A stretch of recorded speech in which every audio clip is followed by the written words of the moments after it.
Era solo una pequeña huérfana que vivía sola junto al río, pero lo que hizo por un extraño, cojeando esa noche, traería 30 guerreros armados a su puerta al amanecer y cambiaría sus mundos para siempre. Los gritos de la niña resonaron sobre el agua corriendo mientras la oscuridad se cernía sobre el desierto. Elena Valdés, de apenas 7 años, dejó caer la leña que estaba recogiendo y corrió hacia el sonido. A través de la niebla del crepúsculo, la vio. Una niña de su edad, luchando en los rápidos poco profundos, con una pierna claramente herida mientras luchaba contra la corriente. La mayoría de los niños de la frontera habrían corrido de vuelta con sus familias, pero Elena no tenía familia a la que correr. La pequeña cabaña detrás de ella solo guardaba el recuerdo de su abuelo, fallecido hacía 4 meses, dejándola completamente sola en este tramo aislado de la ribera. Quizás por eso no dudó. Quizás por eso la soledad la había vuelto valiente. El cabello oscuro de la niña indígena se pegaba a su rostro mientras se ahogaba y buscaba desesperadamente la orilla opuesta. Su pierna, torcida en un ángulo antinatural, no podía soportar su peso sobre las rocas. Cada vez que intentaba levantarse, la corriente la derribaba de nuevo. El miedo y el dolor llenaron sus ojos cuando vio a Elena en la orilla opuesta. Por un momento, simplemente se miraron a través de la división. 2 niñas, mundos diferentes, una ahogándose mientras la otra miraba. Elena había oído las historias susurradas en el pueblo sobre ataques indígenas, sobre niños raptados en la noche, sobre los peligros que acechaban más allá de los límites del asentamiento. Su abuelo le había advertido que se mantuviera alejada, pero todo lo que veía era una niña herida que necesitaba ayuda. Sin pensarlo 2 veces, Elena se metió en el agua fría. La corriente inmediatamente agarró su vestido gastado, amenazando con arrastrarla río abajo, pero ella siguió adelante. El lecho del río estaba resbaladizo por las rocas cubiertas de musgo, y 2 veces casi pierde el equilibrio mientras cruzaba el traicionero canal. Cuando llegó junto a la niña que luchaba, Elena pudo ver de cerca la extensión de sus heridas.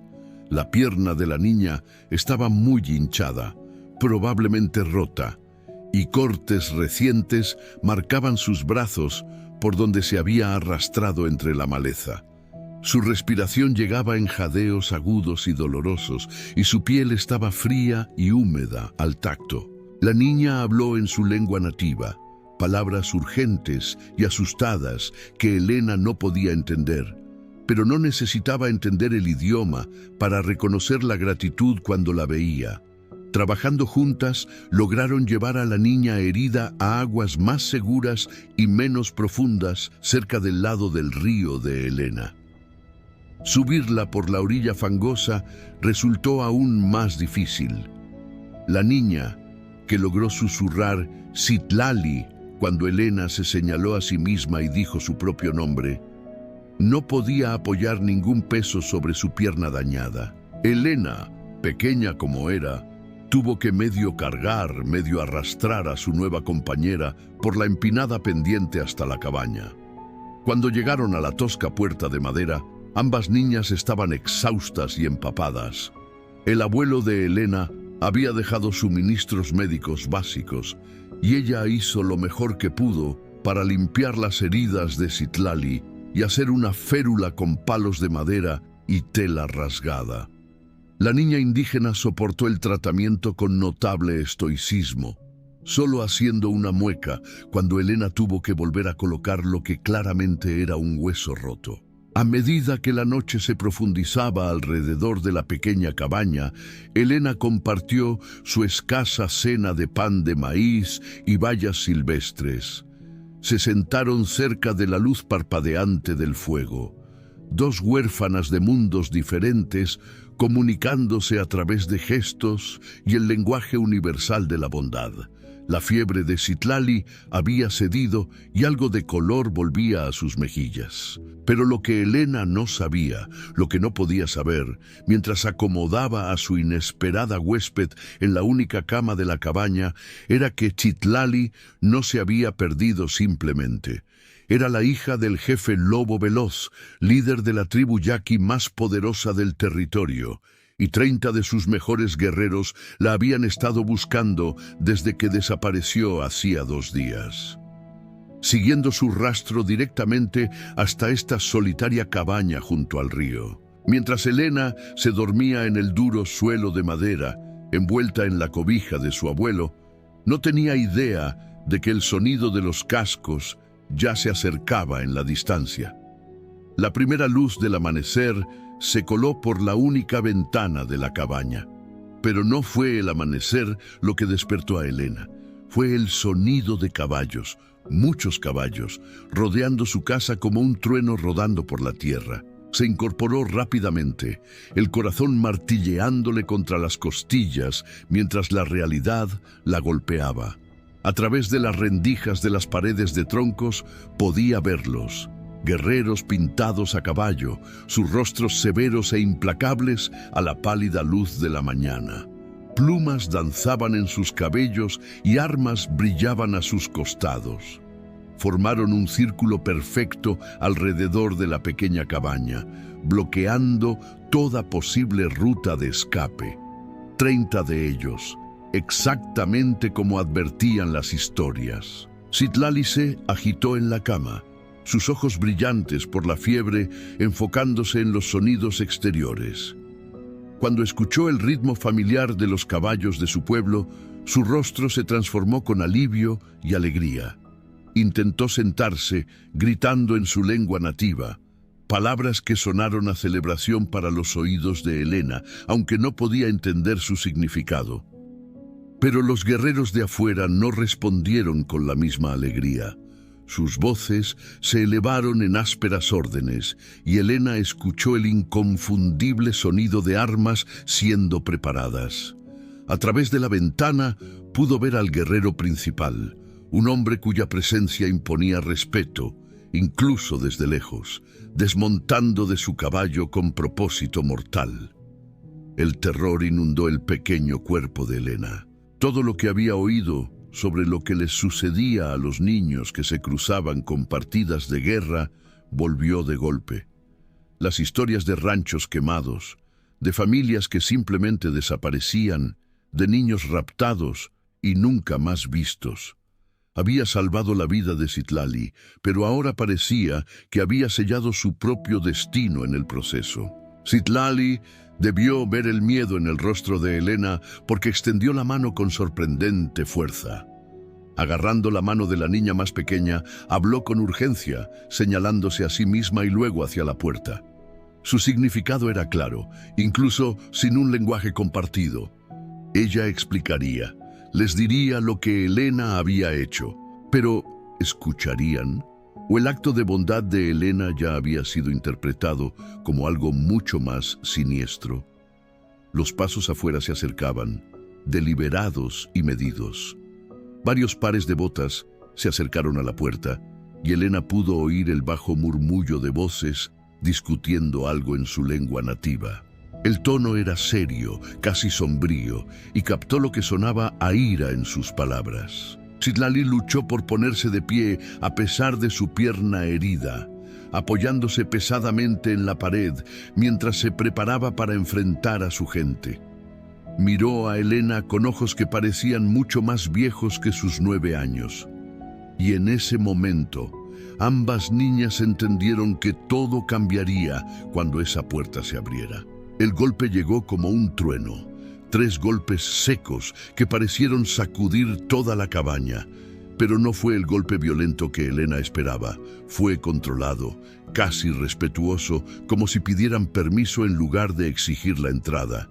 Aún así, la mano de Elena tembló mientras alcanzaba el cerrojo de madera, sabiendo que su próxima decisión determinaría si viviría para ver otro atardecer en este desierto que llamaba hogar. La puerta se abrió para revelar al hombre más imponente que Elena había visto jamás. El jefe lobo veloz medía casi 2 metros de altura, sus anchos hombros bloqueando la luz de la mañana detrás de él. Pintura de guerra surcaba su rostro curtido en patrones que hablaban tanto de ceremonia como de batalla, y sus ojos oscuros tenían el tipo de autoridad que proviene de liderar guerreros a través de la vida y la muerte. Pero esos ojos feroces se suavizaron al instante cuando se posaron en Citlali. El jefe pronunció una sola palabra, lo que sonó como un nombre dicho con infinito alivio, y Citlali respondió con un torrente de palabras en su lengua nativa. Su voz era urgente pero respetuosa mientras señalaba a Elena, apuntando a su pierna vendada, a la férula improvisada, al cuenco vacío que había contenido su comida compartida. Elena se quedó congelada en la puerta, apenas alcanzando el pecho del jefe mientras más guerreros se reunían detrás de él. Sus rostros permanecían ilegibles, pero podía sentir sus ojos absorbiendo cada detalle. Los suministros médicos esparcidos sobre la mesa, los paños ensangrentados de las heridas de Citlali, la forma cuidadosa en que la niña indígena favorecía su pierna herida. Mientras Citlali seguía hablando, algo notable comenzó a suceder. La tensión que llenaba el aire como humo comenzó a disiparse. La expresión del jefe cambió de severa autoridad a algo que parecía casi asombro. Su mirada se movía entre su hija y la pequeña niña blanca que claramente había pasado la noche cuidándola. Otros guerreros se inclinaron para escuchar el relato de Citlali, y Elena captó su propio nombre repetido varias veces. Cada vez que Citlali decía Elena, gesticulaba con evidente gratitud, tocándose el corazón y luego extendiendo una mano hacia su salvadora. Pero el momento que lo cambió todo llegó cuando Citlali luchó por demostrar lo sucedido en el río. A pesar del dolor, imitó caer al agua. Mostró cómo Elena se había metido para ayudarla. Representó el cuidadoso viaje de regreso a la cabaña. Cuando llegó a la parte sobre la atención médica, levantó su pierna entablillada y habló con tal emoción que las lágrimas asomaron a sus ojos. El jefe lobo veloz escuchó cada palabra, su rostro curtido volviéndose más pensativo con cada detalle. Cuando su hija terminó su relato, dirigió toda su atención a Elena.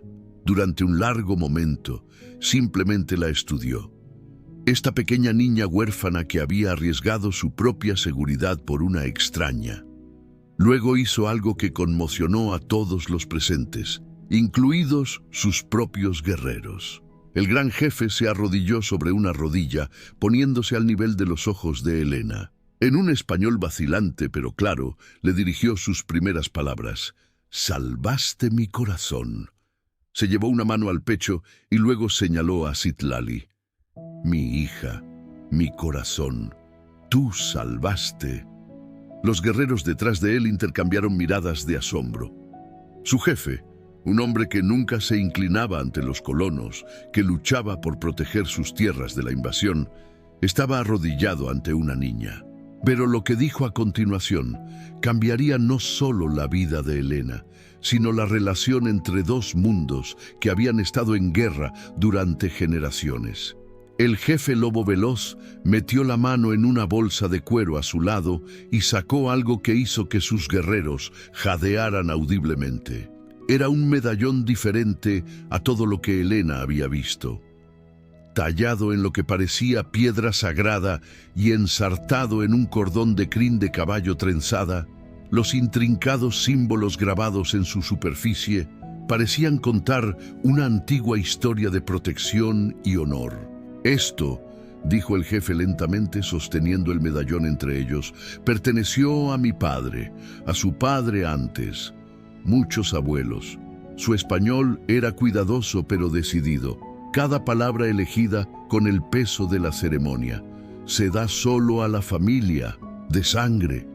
Los ojos de Citlali se abrieron de par en par por la conmoción. Habló rápidamente con su padre en su idioma, su voz llena de lo que sonó a protesta o incredulidad.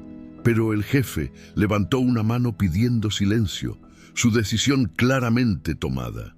«Tú no tienes familia», continuó, mirando directamente a los ojos de Elena. «Nosotros no tenemos hija como tú, pero el corazón conoce la verdad, el espíritu conoce la bondad». Hizo una pausa buscando las palabras adecuadas. «Eres hermana de Citlali ahora, hija de Lobo Veloz». El medallón se sintió cálido en las pequeñas manos de Elena, mientras él lo colocaba alrededor de su cuello. En el momento en que se asentó contra su pecho, sintió que algo cambiaba en el aire a su alrededor. Los guerreros, que parecían tan amenazadores solo unos momentos antes, ahora la miraban con expresiones de respeto y aceptación. Pero el jefe no había terminado con sus sorpresas. «Sola es peligroso», dijo, señalando la cabaña aislada. «El invierno llega pronto, sin familia para ayudar, sin protección». Se puso de pie en toda su altura de nuevo, su decisión clara. «Vienes con nosotros, aprendes nuestras costumbres. Citlali, aprende tus costumbres. Ambas hijas ahora». La mente de Elena daba vueltas. Todo lo que había conocido, esta cabaña, el recuerdo de su abuelo, la curva familiar en el río, se lo ofrecían por algo completamente desconocido. El miedo a abandonar su pasado luchaba contra el terror de enfrentar otro invierno sola, sobreviviendo con los restos que pudiera recolectar o atrapar. Citlali luchó por ponerse de pie y tomó la mano de Elena, hablando suavemente en una mezcla de palabras en español y su lengua nativa. «Ven, hermana», logró decir. «Familia, segura, hogar». La palabra familia golpeó a Elena como un golpe físico. No había pertenecido verdaderamente a nadie desde la muerte de su abuelo. La soledad, que había sido su compañera constante durante meses, de repente se sintió insoportable ante esta inesperada oferta de conexión. Pero incluso mientras la esperanza florecía en su pecho, la duda se insinuó. ¿Qué pensarían los otros miembros de la tribu de una niña blanca en medio de ellos? ¿Sería aceptada o permanecería siempre como una extraña mirando desde afuera? ¿Y qué pasaría con el mundo que dejaba atrás? ¿Volvería a ver alguna vez otro rostro blanco? ¿Volvería alguna vez a la vida que conoció? El jefe Lobo Veloz pareció sentir su vacilación. «No elijas ahora», dijo amablemente. «Tiempo para pensar». Pero miró alrededor de la cabaña vacía, observando su aislamiento y las señales de una niña luchando por sobrevivir sola. No esperamos mucho por las decisiones. Como si fueran convocadas por sus palabras, una ráfaga de viento frío entró de repente por la puerta abierta, trayendo consigo el olor a nieve de las montañas distantes. Elena se estremeció, recordando lo duro que había sido el invierno anterior, incluso con la ayuda de su abuelo. El jefe dio un paso atrás, dándole espacio para procesar su oferta. Pero su siguiente palabra le provocó un escalofrío que no tenía nada que ver con el viento. «Otro peligro llegará pronto. Soldados buscan rastro de Citlali. Encuentran huellas hasta cabaña. Mejor no estar aquí cuando vengan». La advertencia del jefe sobre los soldados envió hielo a través de las venas de Elena. Había oído historias sobre las patrullas de caballería que barrían el territorio, tratando cualquier contacto entre colonos e indígenas como una posible conspiración. Si encontraban pruebas de que había albergado a Citlali, no harían preguntas primero. ¿Cuánto tiempo?», logró susurrar Elena. Uno de los guerreros dio un paso adelante y habló urgentemente a su jefe en su lengua nativa. La expresión de Lobo Veloz se ensombreció mientras escuchaba. Luego se volvió hacia Elena con nueva urgencia en su voz. «Sol alto hoy», dijo, señalando al cielo. «Quizás antes». La realidad cayó sobre ella como la corriente del río que casi se había llevado a Citlali. Quedarse aquí y enfrentarse a un interrogatorio, o algo peor, por parte de soldados que verían su bondad como traición. O dejar todo atrás y aventurarse en un mundo completamente desconocido para ella. Citlali apretó su mano con más fuerza, sintiendo su confusión interior. A pesar de su dolor, la niña indígena logró ponerse de pie y cojear hacia la pequeña colección de objetos que representaban toda la vida de Elena. La cobija de su abuelo, una muñeca de madera tallada por manos muertas hacía mucho tiempo, unos cuantos libros preciosos y la caja de lata que contenía el anillo de bodas de su abuela. Con movimientos cuidadosos, Citlali comenzó a reunir estos tesoros, hablando en voz baja con su padre. El jefe asintió e hizo un gesto a dos de sus guerreros, quienes inmediatamente se movieron para ayudar a empacar las pertenencias de Elena con sorprendente delicadeza. «Traes espíritu del abuelo», dijo el jefe, observando mientras envolvían la cobija con cuidado. «Honrar ancestros, entendemos eso». Pero incluso mientras el alivio la inundaba ante su comprensión, un nuevo miedo se apoderó del corazón de Elena. ¿Y si no puedo aprender sus costumbres? ¿Y si no pertenezco? Por primera vez desde que llegó, el jefe lobo veloz sonrió. Una expresión que transformó todo su rostro de severa autoridad a cálida paternidad. Citlali no podía caminar sola por el río, dijo simplemente. Tú le enseñaste fuerza, ella te enseña pertenencia. Ambas aprenden juntas. El sonido de cascos distantes que golpeaban de repente resonó en el valle, aún lejano, pero acercándose rápidamente. Los guerreros se tensaron de inmediato, las manos moviéndose instintivamente hacia sus armas. La sonrisa del jefe desapareció tan rápido como había aparecido. «Soldados», dijo sombríamente, «la hora de elegir es ahora». Elena miró alrededor de la cabaña por última vez. La tosca mesa de madera donde su abuelo le enseñó a leer. La chimenea donde habían compartido innumerables veladas tranquilas.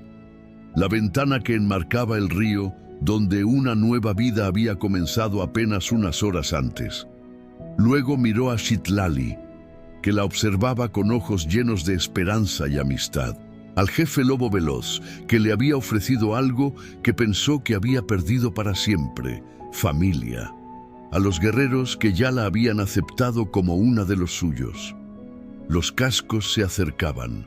Elena extendió la mano y tocó el medallón sagrado que descansaba contra su pecho, sintiendo su peso y calor. Luego tomó la decisión que remodelaría dos mundos. «Estoy lista». En el momento en que Elena pronunció esas palabras, los guerreros se movieron con eficiencia practicada. En pocos minutos, sus escasas posesiones estaban aseguradas a caballo, y se trajo una yegua dócil, tranquila y estable, elegida específicamente para una niña que nunca había montado. El jefe lobo veloz subió a Elena al lomo del caballo como si no pesara nada. Luego ayudó cuidadosamente a Citlali a subir detrás de ella. «Agárrate fuerte a tu hermana», le indicó.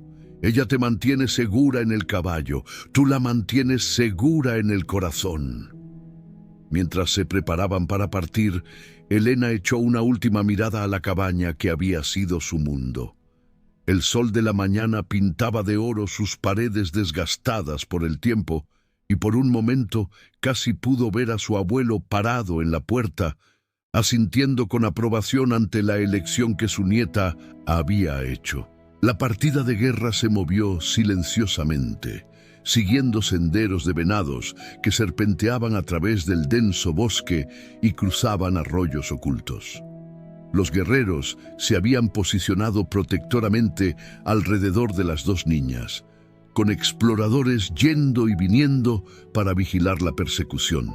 Cada pocos minutos, el jefe lobo veloz cabalgaba lo suficientemente cerca como para comprobar cómo estaban, sus ojos buscando constantemente el peligro. Pero fue Citlali quien demostró ser el ancla de Elena durante esas primeras horas aterradoras. A pesar de su pierna herida, se mantuvo firme detrás de Elena, ofreciendo tranquilas palabras de aliento cada vez que la niña más pequeña parecía abrumada. Señaló puntos de referencia. Un nido de águila en lo alto de un pino antiguo, una cascada que cantaba sobre las rocas, un prado donde a menudo pastaban caballos salvajes. «Mi gente», dijo Citlali suavemente usando palabras en español con cuidado, «viaja por estos caminos muchas estaciones, caminos seguros, caminos protegidos». Cuanto más se adentraban en el desierto, más entendía Elena que estaba entrando en un mundo que existía paralelo a todo lo que conocía. Esta no era la frontera vacía que creían los colonos, era el hogar de personas que conocían cada arroyo, cada sendero de caza, cada lugar donde crecían hierbas medicinales. Cuando el sol alcanzó su cenit, coronaron una cresta que dejó a Elena sin aliento. Debajo de ellos se extendía un valle que nunca imaginó que existiera. Un santuario escondido donde un río claro serpenteaba a través de pastizales salpicados de tipis. El humo se elevaba pacíficamente de las fogatas de cocina y podía ver a la gente moviéndose en sus tareas diarias. Los niños jugaban cerca de la orilla del agua, mientras las mujeres trabajaban en elaboradas labores de cuentas, y los hombres cuidaban caballos que se movían como poesía a través del paisaje.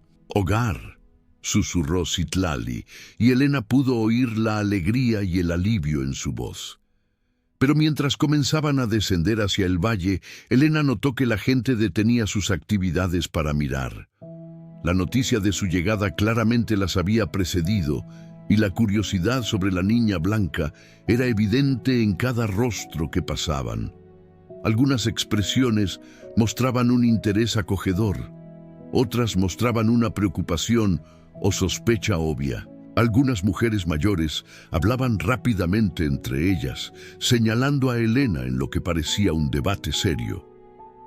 El jefe Lobo Veloz cabalgó adelante para hablar con un grupo de líderes tribales que se habían reunido cerca del tipi más grande. Su conversación fue breve pero intensa, con varias miradas penetrantes dirigidas a Elena. No podía entender sus palabras, pero podía leer la tensión en su lenguaje corporal. Finalmente, el jefe regresó y ayudó a las dos niñas a desmontar. Toda la tribu se había reunido ahora en un gran círculo a su alrededor, creando una arena de rostros curiosos y expectantes. «Mi pueblo debe oír la historia», explicó Lobo Veloz a Elena. «Debe entender por qué la niña blanca lleva el medallón sagrado. Debe decidir si la aldea acepta a una nueva hija». El corazón de Elena latía con fuerza al darse cuenta de que su destino, y quizás también el de Citlali, pendía de un hilo en ese momento. El círculo de rostros parecía extenderse infinitamente alrededor de Elena cuando el jefe Lobo Veloz comenzó a hablar a su gente. Su voz llevaba el peso de la ceremonia mientras relataba los eventos del día anterior. Cómo se había perdido su hija. Cómo una pequeña niña blanca había arriesgado su propia seguridad para salvar a una extraña. Cómo ese acto de pura bondad había tendido un puente entre dos mundos que solo conocían el conflicto. Citlali dio un paso adelante a pesar de su pierna herida. Su joven voz era clara y fuerte mientras añadía su propio testimonio. Habló con pasión sobre el valor de Elena en el río, sobre el cuidado amable que recibió durante la noche, sobre encontrar amistad donde esperaba miedo. Una anciana cerca del frente del círculo, cabello plateado por la edad y rostro surcado por la sabiduría de muchas estaciones, levantó la mano para hablar. Sus palabras fueron mesuradas y reflexivas, y Elena pudo sentir que esta mujer tenía una influencia significativa entre la gente. El debate que siguió fue respetuoso, pero exhaustivo. Algunas voces expresaron preocupación por traer a una niña blanca a su comunidad en tiempos tan peligrosos. Otras hablaron de antiguas tradiciones sobre la hospitalidad y el deber sagrado de proteger a quienes mostraban bondad a los suyos. Pero fue una pequeña voz la que finalmente inclinó la decisión. un niño de no más de 6 años, se abrió paso entre la multitud y caminó directamente hacia Elena. La miró con ojos brillantes y curiosos y dijo algo en su lengua nativa que hizo que todo el círculo guardara silencio. El jefe lobo veloz tradujo con la voz embargada por la emoción. Dice: «Tiene los mismos ojos tristes que yo cuando mamá se fue con los espíritus. Los niños tristes no deberían estar solos». La anciana dio un paso adelante y estudió a Elena durante un largo momento. Luego extendió la mano y tocó suavemente el medallón sagrado que descansaba sobre el pecho de la niña. Cuando volvió a hablar, su tono había cambiado por completo. Cálido, acogedor, definitivo. El jefe lobo veloz sonrió mientras traducía sus palabras. La abuela pájaro cantor dice: «El espíritu te envió a salvar a Citlali porque sabía que nosotros también necesitábamos salvarte a ti». Dice: «Una niña lo suficientemente valiente como para salvar a una extraña es una niña digna de nuestra protección». El círculo estalló en voces de acuerdo y bienvenida. Las mujeres se acercaron con regalos de ropa y comida, mientras los niños se reunían con tímida pero curiosa amistad. Los hombres asintieron con la cabeza en señal de respeto por la joven que había demostrado tanto valor. Cuando el sol comenzó a ponerse sobre el valle escondido, Elena se encontró sentada junto a un fuego cálido, con Citlali a su lado, rodeada por los sonidos de una familia más grande de lo que jamás había imaginado posible. El medallón sagrado captó la luz del fuego y comprendió ahora que representaba más que honor. Era una promesa de pertenencia. La solitaria cabaña junto al río parecía un recuerdo de otra vida. Aquí, en este lugar donde dos mundos habían aprendido a encontrarse en amistad, ambas niñas habían encontrado algo más precioso que la seguridad. Habían encontrado un hogar, y mientras las estrellas aparecían en lo alto, Elena susurró una oración de gratitud al espíritu de su abuelo, sabiendo que a veces las mayores aventuras comienzan con el acto de bondad más simple. En los años que siguieron, Elena creció entre dos mundos, sin olvidar nunca de dónde venía, pero abrazando por completo dónde pertenecía. Ella y Citlali se volvieron inseparables, dos hermanas no por sangre, sino por elección. Y el medallón que llevaba se convirtió en un símbolo no solo de su propio viaje, sino de la esperanza de que se podían construir puentes incluso entre los mundos más divididos. Cuando Elena tenía 10 años, un grupo de soldados finalmente encontró el camino hacia el valle escondido. Pero en lugar de guerra, encontraron algo que los dejó sin palabras. Una niña blanca vestida con ropas indígenas, hablando ambos idiomas con fluidez, sirviendo como traductora entre dos pueblos que rara vez se entendían. El comandante, un hombre endurecido por años de conflicto fronterizo, exigió una explicación al jefe lobo veloz. Elena dio un paso adelante antes de que su padre adoptivo pudiera responder. «Mi nombre es Elena Valdés», dijo claramente en un español perfecto, «y estoy aquí porque esta gente me salvó cuando estaba sola y asustada. Me mostraron más bondad que cualquiera de mi propia gente jamás lo hizo». Tocó el medallón en su pecho. «No soy prisionera, soy hija, y si vinieron aquí buscando enemigos, no encontrarán ninguno. Solo encontrarán familia». Las palabras de una niña no deberían haber tenido tanto peso, pero había algo en la forma en que se plantó, confiada entre guerreros que podrían haberla destruido, protegida por gente que no tenía razón para confiar en alguien que se parecía a ella, que hizo que el comandante se detuviera. Vio a Citlali a su lado, con la pierna ya completamente curada, sosteniendo la mano de Elena como si su vida dependiera de ello. Vio a la abuela pájaro cantor, cuyos ojos antiguos brillaban con lágrimas de orgullo mientras observaba a su joven traductora.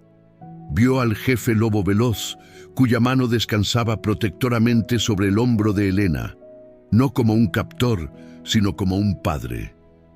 Esta niña, dijo finalmente el comandante, su voz más suave que cuando llegó, es libre de irse si así lo desea. Puedo escoltarla de regreso al asentamiento. Hay familias que... Ya tengo una familia, interrumpió Elena amablemente, y mi lugar está aquí. El comandante estudió su rostro durante un largo momento, buscando cualquier señal de coerción o miedo. Pero todo lo que vio fue certeza, la tranquila certeza de una niña que finalmente había encontrado dónde pertenecía. Muy bien, dijo finalmente, pero mantengan la paz, y si alguna vez quiere irse... Siempre ha sido libre, dijo el jefe lobo veloz en un español cuidadoso. La libertad no se guarda, se da, y ella nos dio la suya por amor, no por miedo. Los soldados se fueron ese día con historias que cambiarían la forma en que muchos colonos veían a las tribus indígenas. Historias de una niña blanca que eligió una vida entre ellos, que encontró familia donde otros solo veían enemigos. Pero el mayor cambio provino de dentro de la propia tribu. La presencia de Elena les enseñó que no todos los blancos eran enemigos, que la bondad podía existir incluso en rostros desconocidos, que la verdadera fuerza no provenía del aislamiento, sino de abrazar a aquellos que demostraban su valía a través de sus acciones. Cuando Elena tenía 12 años, otros niños huérfanos comenzaron a aparecer en los límites del valle, tanto indígenas como blancos, todos desplazados por la constante guerra entre sus pueblos. Y cada vez era Elena quien daba el primer paso hacia ellos, ofreciendo su mano como alguien le había ofrecido la suya una vez. «Aquí estás a salvo», decía, tocando el medallón que ahora parecía brillar con su propio calor. «Ahora somos tu familia». Citlali, cuya pierna nunca le impidió convertirse en una de las mejores jinetes de la tribu, siempre estaba a su lado, dos hermanas construyendo puentes que sus padres nunca soñaron posibles. La abuela Pájaro Cantor enseñó a todos los niños, indígenas y blancos, las antiguas historias y tradiciones. Decía que la sabiduría no pertenecía a un pueblo, sino a todos los que estuvieran dispuestos a escuchar. Y el jefe lobo veloz, que tanto había arriesgado al traer a una niña blanca entre su gente, vio cómo su valle escondido se transformaba en algo notable, un lugar donde niños de mundos opuestos jugaban juntos, aprendían juntos, crecían juntos. Pero no fue fácil. Hubo momentos en que Elena sintió el dolor de estar atrapada entre dos mundos, momentos en que los colonos la veían como una traidora y los miembros de su tribu adoptiva la veían como una extraña. En las noches más oscuras, cuando la duda la consumía, era Citlali quien le recordaba la verdad. «No estás entre dos mundos, hermana», decía Citlali, sosteniendo ambas manos de Elena entre las suyas. «Tú eres el puente, y los puentes no pertenecen a un lado ni al otro, pertenecen a ambos». Cuando Elena tenía 15 años, un grupo de colonos llegó al valle no con armas, sino con necesidad. Una enfermedad se había extendido por su asentamiento, matando a niños y ancianos. Sus propios médicos estaban impotentes. Elena los llevó ante la abuela Pájaro Cantor, que conocía hierbas y tratamientos que la medicina del hombre blanco nunca había descubierto. La anciana podría haberse negado, podría haberlo visto como justicia por los años de sufrimiento que su pueblo había soportado.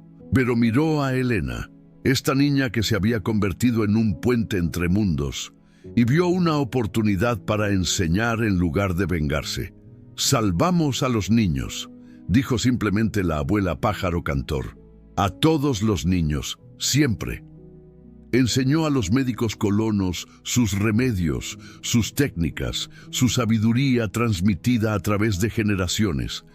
Y cuando la enfermedad finalmente remitió, los colonos regresaron no con miedo ni sospecha, sino con gratitud y respeto. Algunos incluso trajeron a sus propios hijos para que aprendieran junto a los niños indígenas. los primeros pasos hacia un entendimiento que tardaría décadas en florecer por completo. El Valle Escondido se hizo conocido en toda la frontera no como un lugar de guerra, sino como un lugar de curación. Y en el centro de todo estaba Elena Valdés, la niña que una vez salvó a una extraña junto al río, y al hacerlo había salvado mucho más. Cuando Elena tenía 18 años, el jefe Lobo Veloz la llamó a su tipi.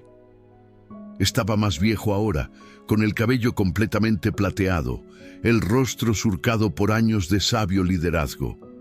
Pero sus ojos aún brillaban con la misma calidez que Elena recordaba de aquel primer amanecer. «Te has convertido en mujer», dijo, hablando en español, un idioma que ahora dominaba después de años de aprender de Elena. «Y las mujeres deben tomar decisiones sobre su camino», sostuvo el medallón que aún colgaba de su cuello. «Este medallón te ha protegido, pero ahora debes decidir a quién proteges tú». Elena no entendió de inmediato. «El mundo está cambiando», continuó Lobo Veloz. «Vienen más colonos, crecen más pueblos. Nuestra gente debe aprender a vivir en este nuevo mundo o desaparecer». Hizo una pausa. Sus siguientes palabras cargadas de significado. «Tú puedes ser la voz que nos ayude a sobrevivir. Entiendes ambos mundos. Puedes hablar por aquellos que no tienen voz». Elena sintió el peso de sus palabras. Pensó en la niña de 7 años que una vez eligió salvar a una extraña. En la niña que había elegido dejar todo atrás por una familia que ni siquiera conocía. Y se dio cuenta de que todas esas elecciones habían sido una preparación para esta. «Lo haré», dijo simplemente. Citlali, que había estado escuchando fuera del tipi, entró rápidamente. «Entonces yo también iré», declaró. «Donde vaya mi hermana, yo iré». El jefe Lobo Veloz sonrió, la misma sonrisa que había transformado su rostro severo en aquel primer amanecer. «2 niñas se convirtieron en 2 mujeres», dijo con orgullo, «y juntas harán cosas que yo nunca podría haber imaginado». En los años que siguieron, Elena y Citlali viajaron entre asentamientos y aldeas, sirviendo como mediadoras, traductoras y constructoras de puentes. No fue fácil. Muchos de ambos lados se negaron a escuchar. Muchos vieron sus intentos de paz como debilidad o traición. Pero lentamente, a través de incontables conversaciones y actos de bondad, comenzaron a cambiar mentes y corazones. Elena nunca olvidó la lección que aprendió esa noche junto al río, que el mayor valor a veces residía en los actos de compasión más pequeños, y que la familia no se trataba de sangre o color de piel. Se trataba de elegir amar incluso cuando el mundo te decía que odiaras. Cuando Elena era una anciana, sentada junto al mismo río donde todo había comenzado, sostuvo el medallón sagrado en sus manos arrugadas. Citlali, igualmente anciana pero aún fuerte, se sentó a su lado. «¿Te arrepientes?», preguntó Citlali suavemente. «De todo lo que dejaste atrás esa mañana». Elena miró el valle que ahora albergaba a niños de todos los colores y orígenes, donde su propio nieto, mitad blanco, mitad indígena, jugaba junto a niños cuyos abuelos habrían sido enemigos. «¿Arrepentirme?», repitió, una sonrisa dibujándose en sus labios. «¿Cómo puedo arrepentirme de haber encontrado mi hogar?». Se colocó de nuevo el medallón alrededor del cuello. «Me salvaste en ese río, Citlali, pero la verdad es que nos salvamos mutuamente. Y al hacerlo, demostramos que la salvación no necesita guerra». Citlali tomó la mano de Elena y se sentaron en un cómodo silencio, observando el río fluir, el mismo río que una vez las había unido, ahora testigo silencioso del mundo que habían ayudado a crear. Un mundo donde una niña de 7 años había tomado una simple decisión en una noche fría. Y esa decisión lo había cambiado todo. Porque a veces el mayor valor no se encuentra en levantar espadas, sino en tender una mano. A veces los puentes más fuertes no se construyen con piedra, sino con compasión. Y a veces Todo lo que se necesita para cambiar el mundo es una niña lo suficientemente valiente como para ver a un extraño no como un enemigo, sino como alguien que simplemente necesita ayuda.